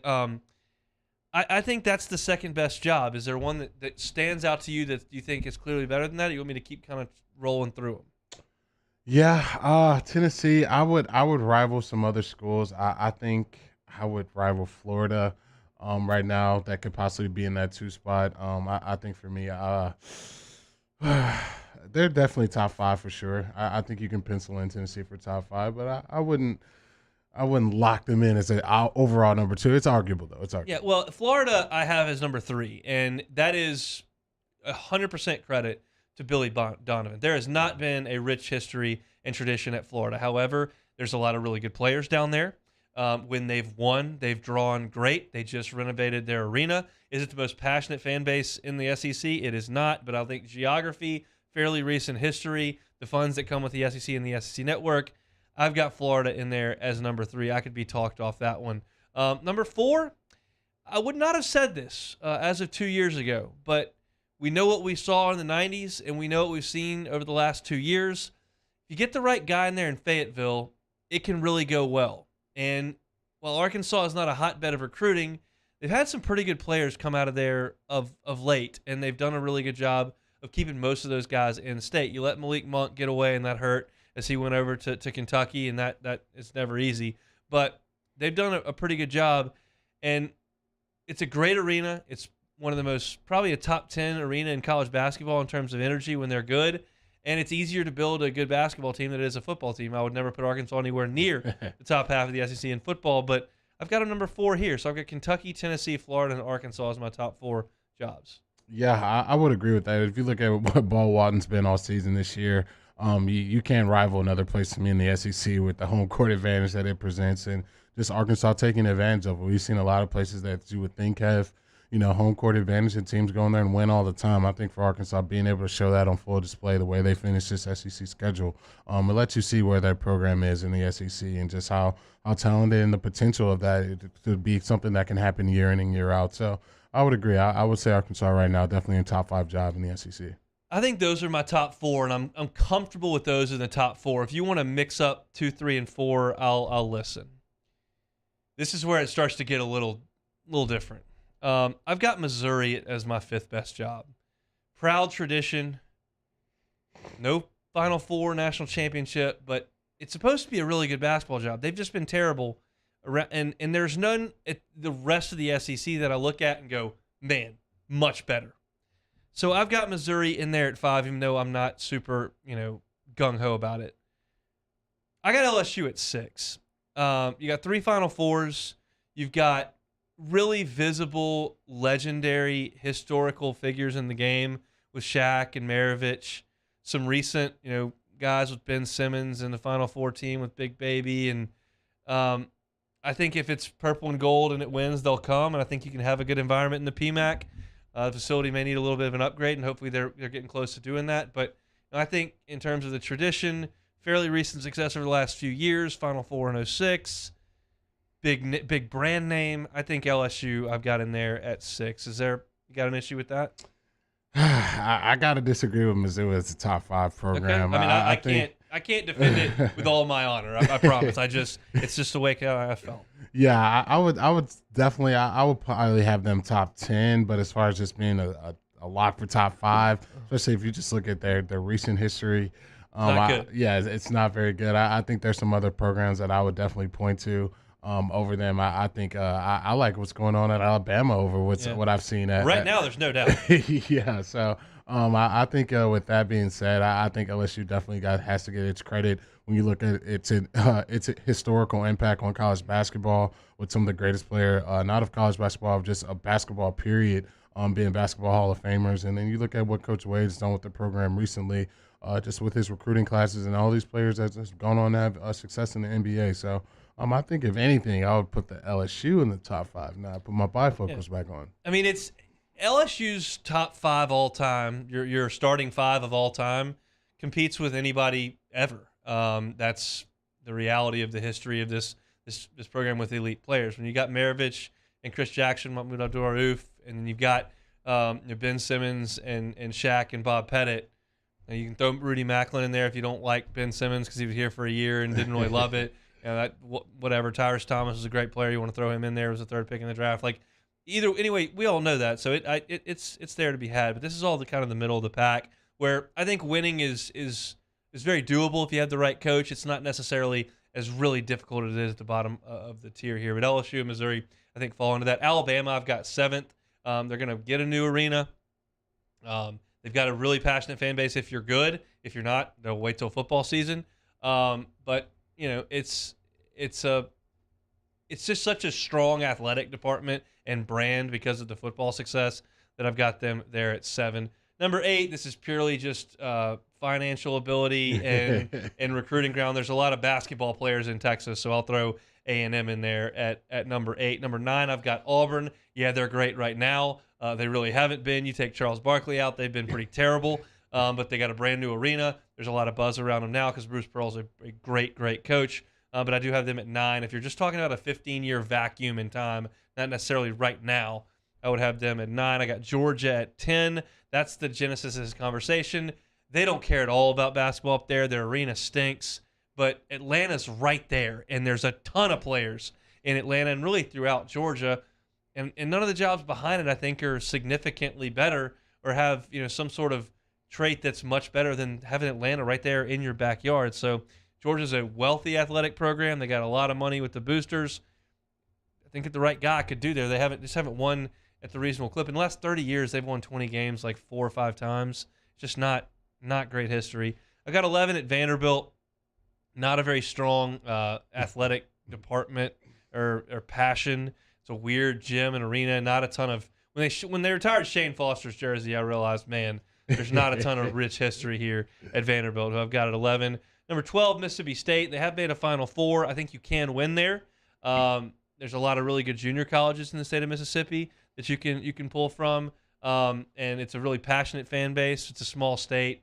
I just don't think it's a great job. I think it's very difficult to win at South Carolina, which I've got at 13. Just no history really of note and a kind of sterile arena, the one Final Four. And it goes to show Frank Martin's been there for over 10 years. They've been to the tournament one time, and he hasn't been fired. That tells you the expectation level at South Carolina. I think the hardest basketball job in the Southeastern Conference is Ole Miss, where they just don't really care. Gorgeous new arena, no history of sustained success.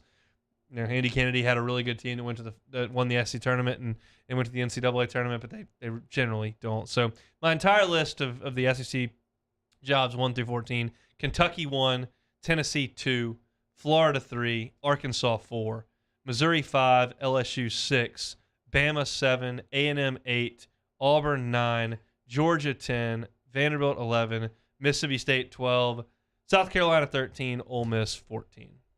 Yeah, I would. I think once you get past 8 and 9, it gets you're pulling hairs at that point. You can make a case for any of those teams being the absolute worst, or making a case for them to maybe they can deserve a top 10 bid. I think for me, I'll bump A&M down a little bit.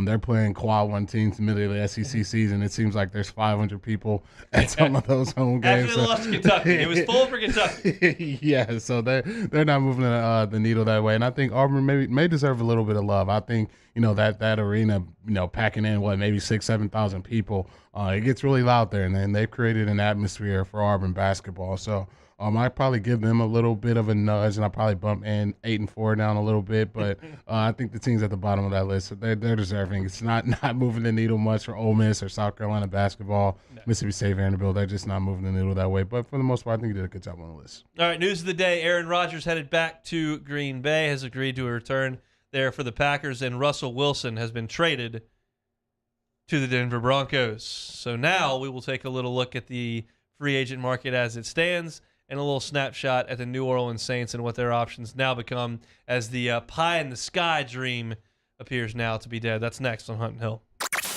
Serving up the latest from the sports world, it's Hunt and Hill.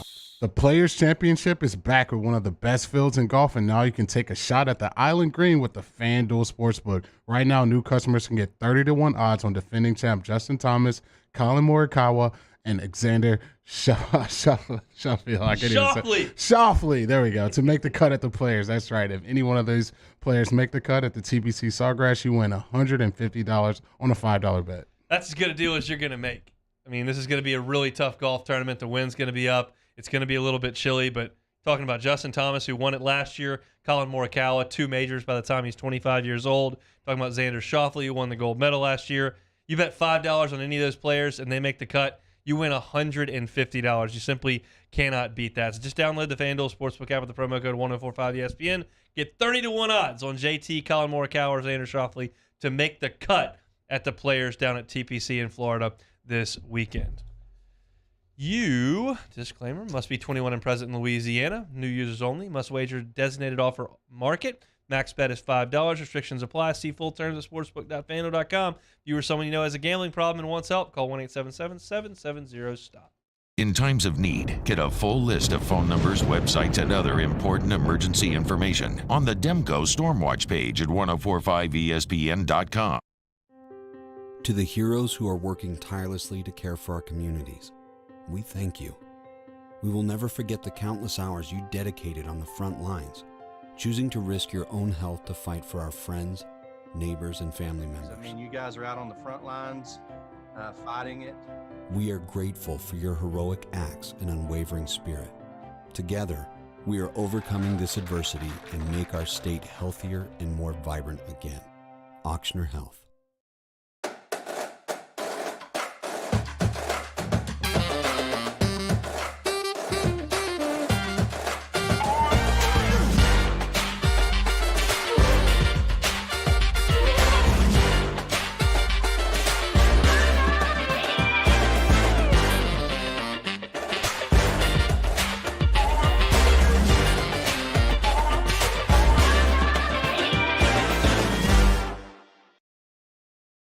Gulf Coast Office Products is a nationally recognized Savin office equipment dealer based right here in Louisiana. Over 100 employees strong, Gulf Coast has the boots on the ground to support all vertical markets, from education, engineering, legal, and finance. With the latest in office technology, from desktop to production segment units, Gulf Coast and Savin have the perfect fit for you.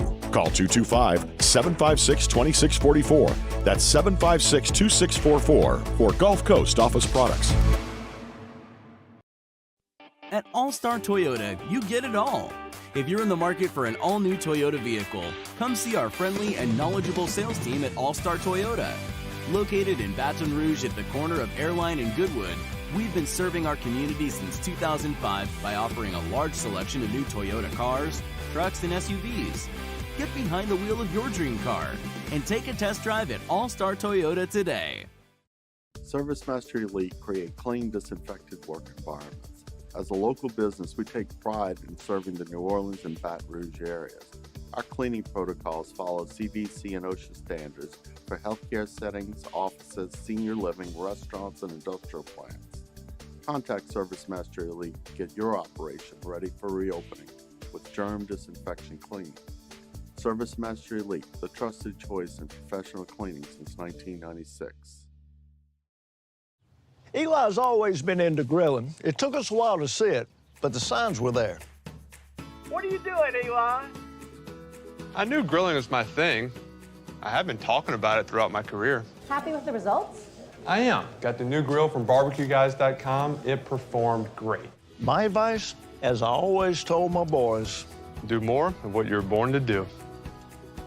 Barbecue Guys.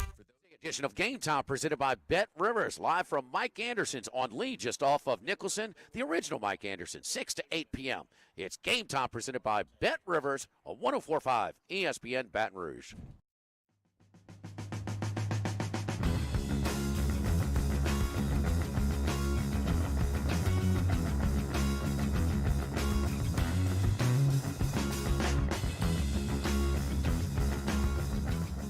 Hunt and Hill, 104.5 ESPN Baton Rouge. The full details of well, not full details, but just about all the details of the Broncos-Seahawks blockbuster trade are surfacing now. Ian Rappaport tweets out, the Broncos will receive Russell Wilson and a 4th-round selection. The Seahawks will get 2 first-rounders, 2 second-rounders, a 5th-rounder, Drew Lock, Shelby Harris, and Noah Fant. Your initial reaction when you see all that? Sounds like Seattle got on the phone with Denver, and Denver said, hey, whatever the heck you want, you can have. We just want our hands on Russell Wilson. It's a lot of compensation, man. Look, they're not going to have a 1st-round pick or 2nd-round pick for a long time, but I guess in the short term, they feel like Russell Wilson's going to cover that gap. You pair him with Tim Patrick and Jerry Jeudy, and obviously they have a young tight end that they're very high on. So it's a tough one, man. It's hard to really tell who wins these trades. Obviously, when they first go down, you kind of have to let this thing play out and really see if Russell Wilson can really get this team to a Super Bowl. But I think just at first glance, it's a lot to give up for a quarterback that's 33 years old. But for the Broncos, that's what they've wanted to do. They had a lot of success with that with Peyton Manning. So I feel like they'll turn that again and try to do the same thing with Russell Wilson. 33 is just not what it was 10 years ago. Now, you look at Matt Stafford, who had just gotten the tar kicked out of him for years and years and years over there in Detroit. So it's not like he had, not like he had easy going over there. He was 33 when he was traded. And same deal with Russell Wilson, who's a little more athletic than Stafford, although Stafford's a better athlete than you give him credit for.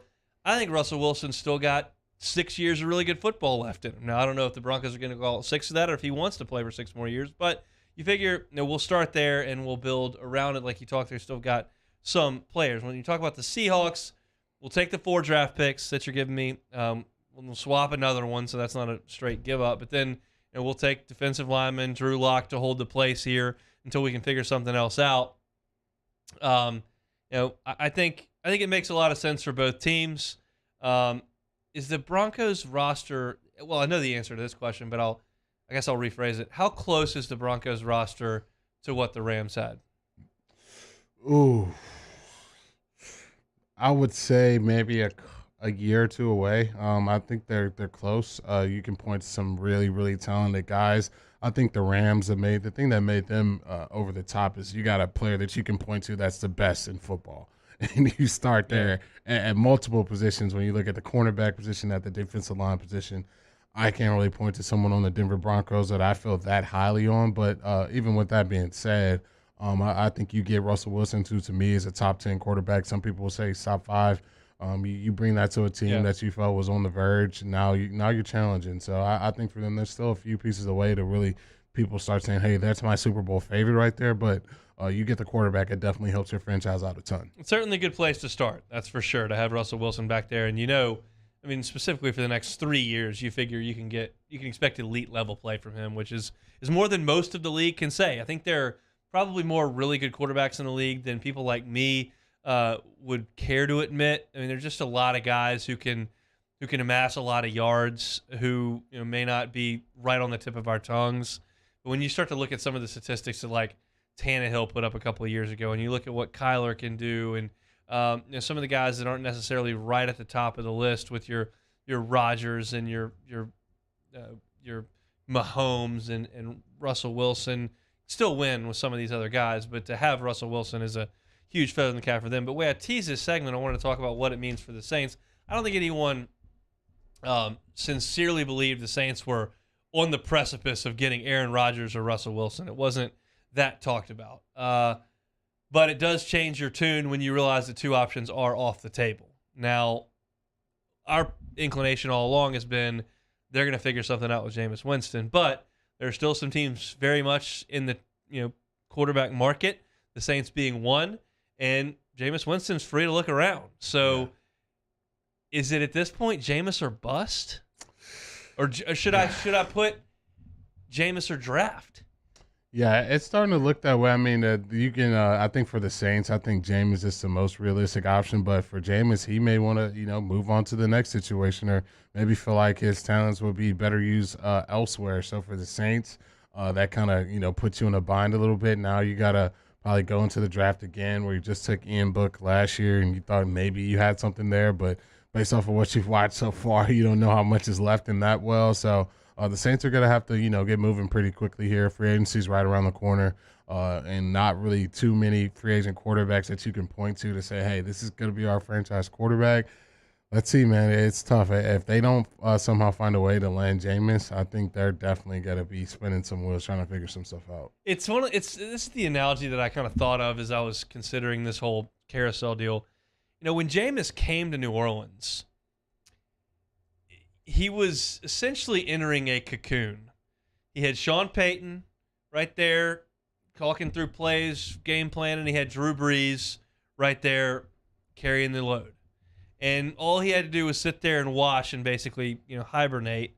And then whenever it's time to spread those wings and fly, you spread those wings and fly. Now, obviously, the wings got clipped last year because he got hurt, but is he ready to fly? Is he ready to go somewhere else? He's done his time in New Orleans. He's rehabilitated his in-league reputation, not off the field, well, although a little bit, but more so just on the field as a guy who doesn't have to force the ball 7 times a game and throw 3 picks every time out there.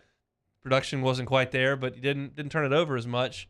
Or is the market not that strong, and you figure he's kind of carved out his home here, and you still got Pete Carmichael there, and you still got Michael Thomas and Alvin Kamara and some of those offensive linemen he's known for a couple of years, and you want to stick around. I think it's just speculation at this point, but there's something to be said for both ends of that. Is it time to spread your wings, go sign a deal with somebody else for 4 years and whatever million? Or is it New Orleans has kind of become home? Yeah, I think that's a question only Jameis really knows, but I think from the outside looking in, it looks like that, especially when he went down last season. All of his teammates embracing him, just how excited he was after that game when they found a way to win that football game, and him celebrating in the locker room on crutches with his teammates. So he's very tapped in with those guys. I think they do believe in him as a starting quarterback, especially the way they played in the first game against Green Bay, who we saw go on to be really dominant, be the number 1 overall seed in the NFC. So I think for the Saints, hopefully that isn't that much interest in Jameis from other teams, and that way you got the quarterback that you have seen in this offense not turn the ball over and kind of be that guy who, we're not going to put him in harm's way. He's not going to drop back and throw it 50 times a game. We can get this guy to make a couple big-time throws a game and really depend on Alvin Kamara, and now he's going to have Michael Thomas back. I think that's the best direction for the Saints to go. We shall see. Free agent wheel is a-turning. Aaron Rodgers headed back to Green Bay. Russell Wilson traded to the Denver Broncos. The Saints will have to look elsewhere for their quarterback for 2022. When we come back, a little bit of LSU basketball, some numbers from Southeastern Conference play, as well as our thoughts on what this season has been like to hear and what does it take to be a success this year on the hardwood for LSU as March Madness is now upon us. That's all next on Hunt and Hill. Hunt Palmer, Jeremy Hill, Hunt and Hill. Our listeners fire off their opinions on the jimsfirearms.net hotline at 499-1045. Keep listening for your next chance to shoot us your thoughts with the jimsfirearms.net hotline on 1045 ESPN Baton Rouge. At All-Star Toyota, you get it all. If you're in the market for an all-new Toyota vehicle, come see our friendly and knowledgeable sales team at All-Star Toyota. Located in Baton Rouge at the corner of Airline and Goodwood, we've been serving our community since 2005 by offering a large selection of new Toyota cars, trucks, and SUVs. Get behind the wheel of your dream car and take a test drive at All-Star Toyota today.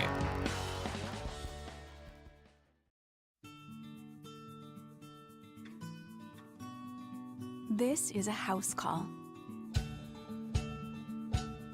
This is a follow-up appointment. This is a diabetes checkup. This isn't just more convenient care, it's more advanced care. This is innovating healthcare at Louisiana's #1 hospital, Auctioner. And this year, 2022, it's time to finally treat yourself. Bring your boat to the next level with front-to-back boat service. You want the latest and greatest marine technology? You want to go to the place that has not one, but two NMEA-certified techs. Family-owned and operated by the Sherman family for 30 years, front-to-back is the answer in Baton Rouge for all of your custom boat needs. So head to fronttobackboatservice.com or find them on Facebook, Front to Back Boat Service. Bayou Ford has 0.9% for 60 months on new Ford F-150, plus $1,000 bonus cash. All new Bayou Ford vehicles come with a 1 million mile warranty. And right now, get $1,000 bonus cash, plus 0.9% APR for 60 months on new 2021 Ford F-150. The crew at Bayou Ford is going to do right by you. Are you a licensed contractor? There's lots of good contractors in Louisiana doing work the right way, but unfortunately, too many unlicensed contractors are working outside the licensing requirements. Working as a contractor in Louisiana requires a license for the company doing the work. The Louisiana State Licensing Board for Contractors wants to help you get licensed to allow you to conduct work legally. It's not difficult to get the license. We can help you. Go to lacontractor.org for more information. Licensed contractors, it's the law. The motivation I needed to live healthier. My new favorite sport. I found my groove. I found I'm part fish. My second win when I needed it most. I found more than a gym. The affordable childcare this mom needed. Time for myself. We found our why. Have you found yours?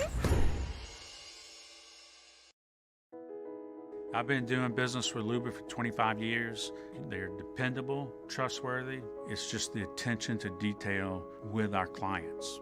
Our folks have years and years of experience. They're highly trained professionals, but many companies have that asset. What I'd like to think makes Luba a bit different is that we use those talents in a way that truly is dedicated to serving the needs of the folks who depend on us. There it is, the extra mile, on the border of expected and extraordinary for those willing to go further, like vans customized for work or play, with safety and tech to keep you connected, supported by a 5-star sales, service, and finance team, and backed by the 1-star you know. So go the extra mile. It's never crowded, because so few have what it takes to go there. Mercedes-Benz Vans.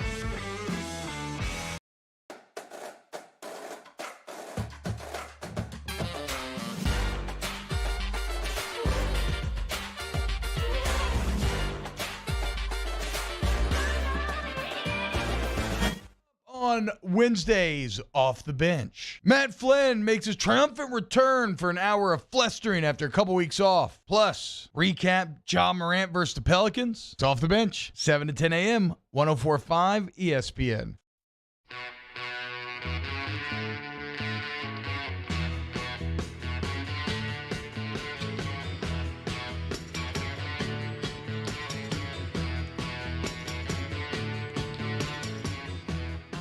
This is Hunt and Hill on 104.5 ESPN Baton Rouge.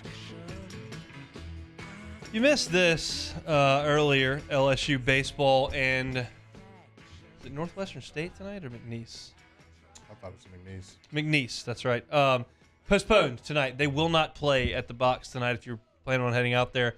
LSU and McNeese, a no-go tonight. They will try again tomorrow at 6:30. So generally speaking, they try to get to the in-state teams before they get on the bus so they don't come on in and then turn back around, go home.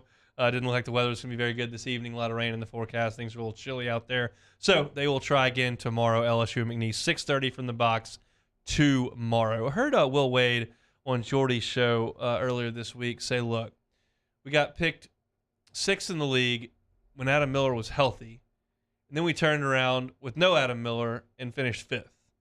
And he's right. They did finish 5th because they get the 5th seed because they had the tiebreaker along all those teams. It was a log jam there in the middle, and it was a 500 team in conference. But now that the dust is settled and we have a couple of days that we don't have to overly react to one win or one loss, your thoughts on a 500 conference season from LSU and what it meant to you? Yeah, I thought obviously we didn't have the crystal ball of seeing the injuries and all the guys that were going to miss time this season, but I think for me to finish the season not losing both games, it definitely doesn't leave as sour of a taste as you would have of that huge stretch that you had, just losing game after game, and really some really tight ball games where you felt like you could have easily came on the other side of those, and who knows how we'd be talking about this team if they could have won some of those close ball games that they lost in the middle of the season. But I think all in all, I think for me, knowing the kind of limitations of this team as far as when it comes to shooting and having that elite scorer, I thought they overexceeded expectations for me.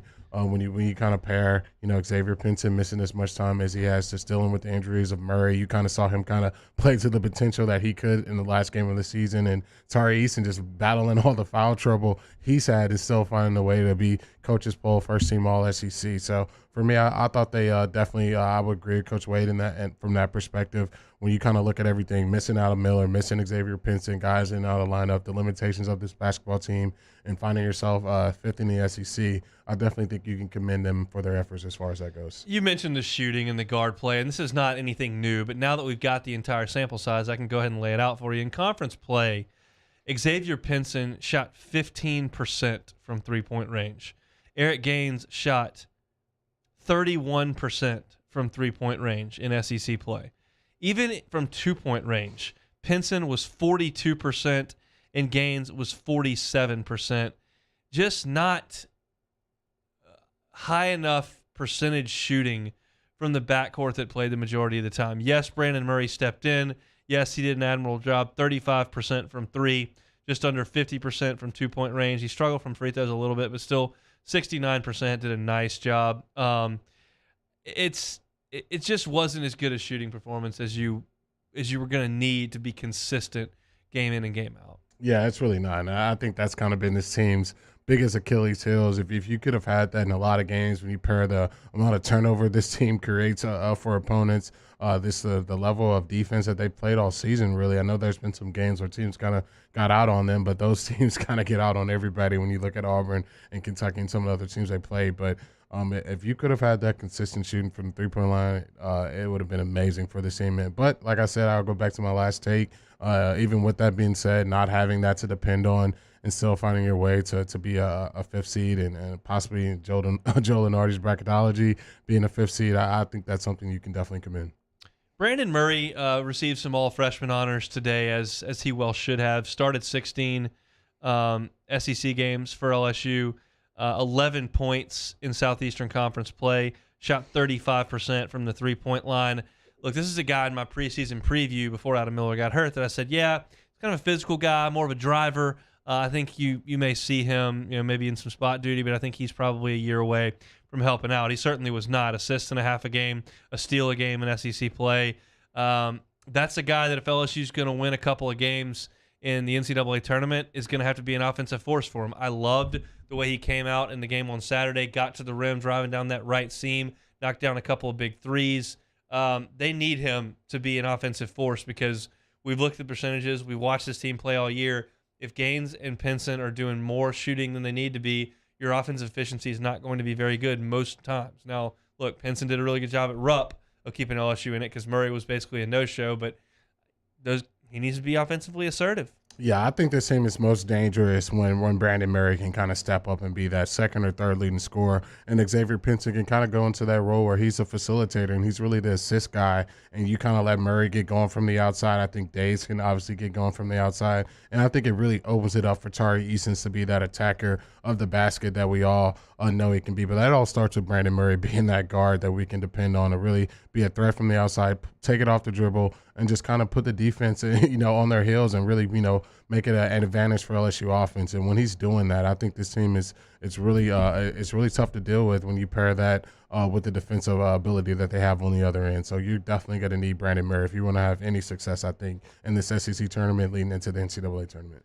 To walk this all the way back to where we started, expectations are tough for anybody in sports. That just it creates a more difficult environment when you're expected to do something.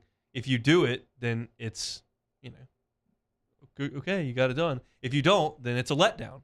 That's what expectation literally means. And, when you create your own expectations because of your play, that makes it even more difficult. Sometimes in a football season, like the last 2 years, we can look up and say, oh, they were 500. We just screwed the whole thing up in the middle of this, before the season started. When August started, we just all screwed up. We shouldn't have thought this.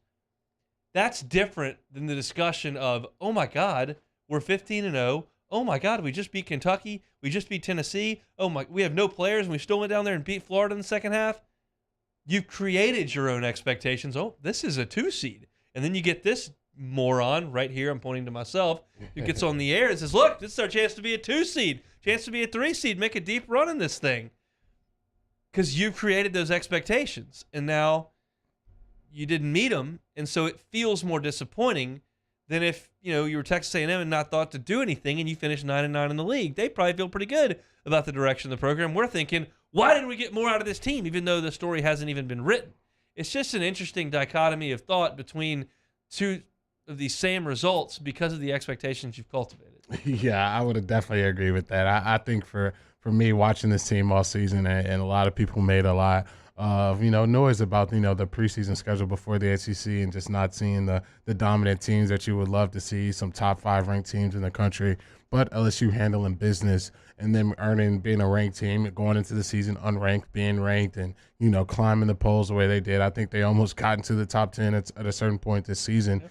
That's going to create expectations, and obviously all the work that Coach Wade's done in recruiting. You're signing 5 stars, getting attention to the program, playing national televised games, and then you kind of have that lull in those games where you really had no business losing, and you lose the players you lost. So those expectations are definitely going to come, but I think the way they responded, continuing to battle, getting healthy, doing all the things they did, giving themselves an opportunity to, go back to another hunt take, not making the NCAA tournament, making the NCAA tournament. I think those are all things you can look forward to and really, like I said, commend this team.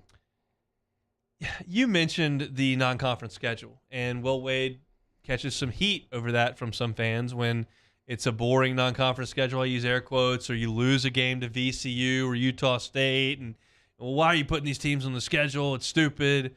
Then you look up, and you're 9-9 in conference play, and your strength of schedule says 17, and your net says 16, and you've created 13 quad 1 opportunities. Now, the conference helps you out a ton in that, but there are a couple other teams that are a 500 conference who aren't sniffing where LSU is right now, and that's because of the schedule in the non-conference and just how meticulously it was put together to ensure the fact that once you got around a Selection Sunday, if you did any reasonable work in Southeastern Conference play, you'd be in fine shape. For LSU to go 500 in league play with the number 17 strength of schedule in the country, to have a net of 16 and be a 5 seed in one of the most respected bracketologies there is, just tells you that, hey, the non-conference schedule doesn't have any issues. You've got to get through that, take care of your business, get into SEC play and play great basketball. And sometimes LSU did, and sometimes they didn't, and that's why they're in the shape they're in right now.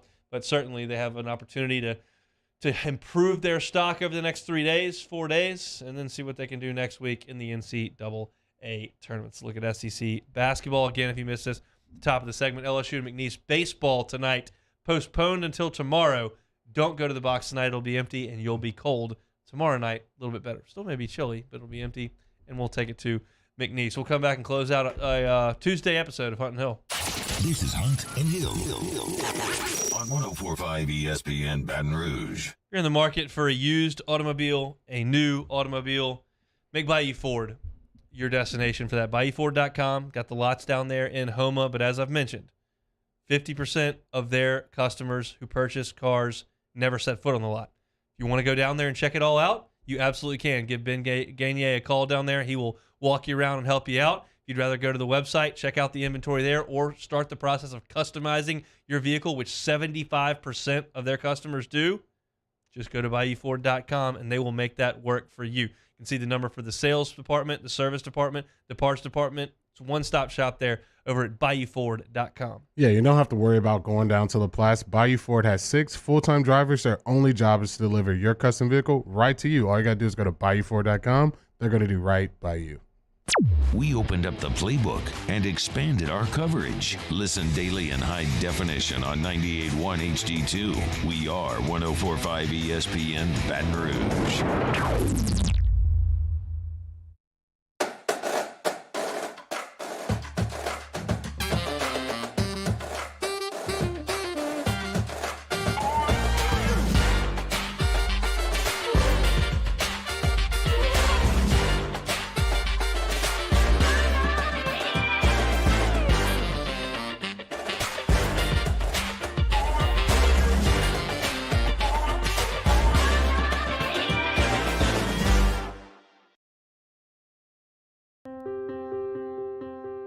This isn't just another day, it's so much more. Kelly's life was put on hold when her auctioneer primary care doctor discovered a rare blood disorder. Her doctor connected her to an auctioneer care team of cancer, heart, and kidney specialists. With multiple primary care locations around Baton Rouge, same-day appointments, and online scheduling, we're relentless about keeping you healthy. Auctioneer Baton Rouge, innovating healthcare for Kelly. There it is, the extra mile, on the border of expected and extraordinary, for those willing to go further, like vans customized for work or play, with safety and tech to keep you connected, supported by a 5-star sales, service, and finance team, and backed by the 1-star you know. So go the extra mile. It's never crowded, because so few have what it takes to go there. Mercedes-Benz Vans. Gulf Coast Office Products is a nationally recognized Savin office equipment dealer based right here in Louisiana. Over 100 employees strong, Gulf Coast has the boots on the ground to support all vertical markets, from education, engineering, legal, and finance. With the latest in office technology, from desktop to production segment units, Gulf Coast and Savin have the perfect fit for you.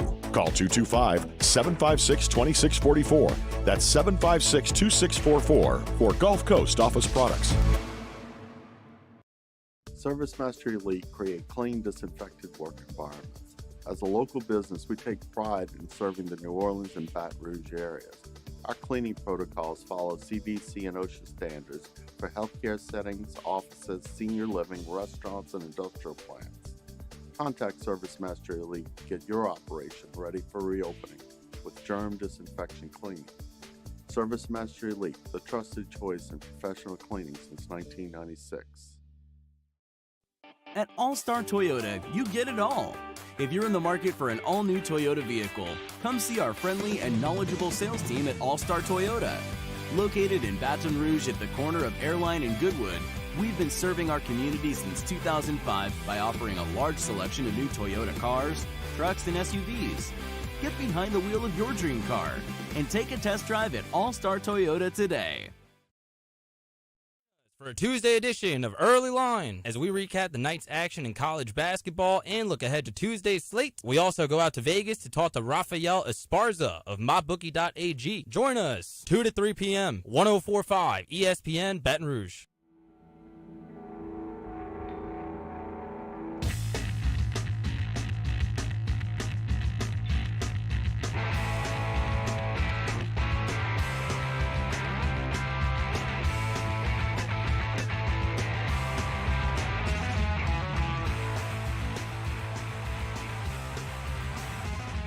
This is Hunt and Hill on 104.5 ESPN Baton Rouge. Those just jumping aboard, maybe been working, getting things done today. Got some news today. Aaron Rodgers headed back to the Packers. Russell Wilson headed to the Broncos. LSU and McNeese, baseball not playing. About covers it. Let's do some take it or leave it. Mr. Hill, fire away. Alrighty here. My man Baker Mayfield. Oklahoma, they're honoring Baker Mayfield as a Sooner for life by putting a statue of him in the iconic Heisman Park. Baker Mayfield getting a statue before Joe Burrow. Take it or leave it. Well, I mean, he won the Heisman a couple of years before, so I'll take it. It's fine. I'll take it. Joe's is going to get one, and it'll be fine. Joe's also got a ring that Baker doesn't have. So I think Joe will be just fine. He's also got a more successful NFL team in the same state at the moment. So, look, I think Baker wants his little Norman statue. I think Joe will be just fine making it happen. Russell Westbrook is standing his ground when it comes to fans calling him West Brick, stating it's gotten so bad his family doesn't want him to come to his family doesn't want to come to home games. Taking or leaving fans should put a fork in calling him West Brick.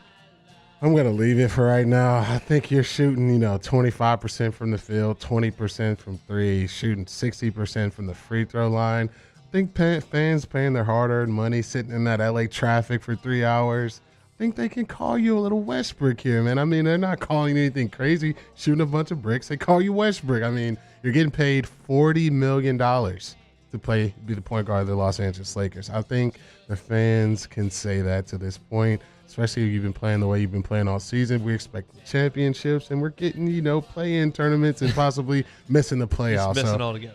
I'll take the fan side on this. I'm sorry, Westbrook. I think that's probably the correct take. When I saw this, and then I saw the video of him saying, "Don't disrespect my name like that," I thought that was ridiculous. Then you read the piece, and he's like talking about how his 4-year-old walks through class saying, "I'm Westbrook, not West Brick," and yeah, that's tough. As a dad, you don't want your kid doing that. But fact of the matter is that kid's likely going to have a pretty good life with his dad making $40 million a year. And it's not as if it's some sort of family-altering situation that they've been put into. Is it unfortunate? Yeah. Am I wild about it? Not really. But is it something that needs to, be having guys thrown out of the arena for saying things? No, I think he'll live. Yeah, I agree with you on that one. All right, National Baseball rankings were updated. Fighting Tigers of LSU actually improved their rankings after going 1-2 in the Shriners Classic, bringing them to number 6. Are you taking or leaving? LSU's done enough to actually go up in the rankings? There's an 11-spot dispersion in the polls. It's sometimes some have us at 17, 6. But doesn't really matter. I'm not going to have us at number 6 at this point. They can't play defense, and they got one pitcher. So that's not helping. But I think there's more potential in it. It's early in the season. I'm concerned, no doubt about it, but I'm not pressing the panic button just yet. So Aaron Rodgers reported to sign a $200 million extension with the Green Bay Packers, making him the highest-paid quarterback in the NFL. Packers made a huge mistake drafting Jordan Love. Take it or leave it. I mean, I'm going to have to take that at this point. I think if they would have had to really stick to their guns, and the reason they traded up and actually went and took a first-round quarterback was not to extend the one they already had multiple times and making the highest-paid quarterback in the league. I think you could have used that compensation and possibly got maybe another offensive lineman, maybe another receiver, maybe another running back. There's just so many other things I think that they could have done with that draft picks. It's looking like I don't know when Jordan Love's going to ever play again for the Packers. He did not look good in his start that he had against the Chiefs this season. And it's looking like that was just a total waste. Just another thing for, I guess, Rodgers to make himself the highest paid quarterback in the league. Look what you guys are doing. You're taking quarterbacks. They're not even playing. Just pay me all the money and we'll be good. I just keep, getting beat in the playoffs every year. So, yeah, I think that's how things have been going. But I'm definitely going to have to agree with that. Huge mistake. What are we doing drafting Jordan Love? All right, I'm fired up for tonight. Very much fired up for tonight. It'll be Pluckers Sports Trivia, Pluckers on Nicholson, 8:30. There'll be tons of conference tournament basketball on, which is really fun to watch this time of year. So come on out, make a night of it. You can come on out, have dinner, get some cold drinks. We'll be doing sports trivia from 8:30 to about 9:45 at the Nicholson location. You can win Pluckers gift cards up to $100 to be earned over there at Pluckers, which could be really good for next weekend if you're trying to watch the NCAA tournament. One's a place to go and drink some for free. Win some gift cards tonight. You can head on over to Pluckers on Nicholson. That'll be the ticket for you. We've had a fun show today. Lots and lots to get to. Lots of news breaking during the show. We cranked things up with some bracketology talk, going through the metrics, seeing where LSU stands, entering conference tournament week. All SEC teams were announced. That was in the first hour. Went through the most overrated and underrated free agents in almost every position and what ones the Saints might be interested in. Marcus Mariota?